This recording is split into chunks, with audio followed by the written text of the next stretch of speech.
But let's welcome in now Eric Eggers, Vice President of the Government Accountability Institute and co-host of the Drilldown with Peter Schweizer.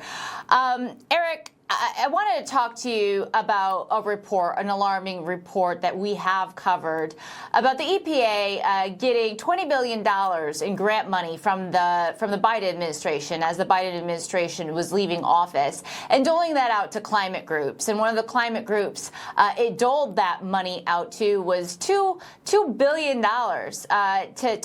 to Stacey Abrams, remember the would-be governor of the state of Georgia. Can you talk about how the government makes these grants and designates who gets them and how the money is spent? I referred to it with Stephen Moore a little earlier in the show as money laundering of taxpayer dollars.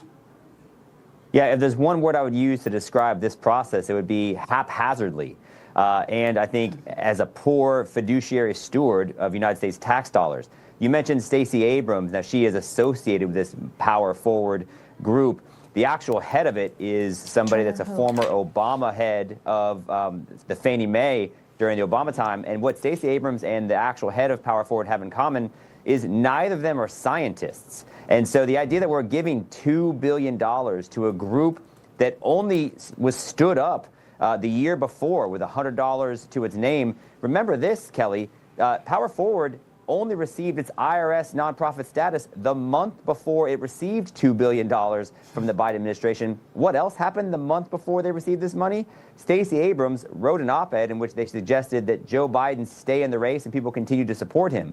So it seems very much like whether it's money laundering to these leftist groups or political kickbacks to people for their support politically for Joe Biden, the point of it is none of it's doing what it's supposed to do, which is improving the environment or any kind of green technology.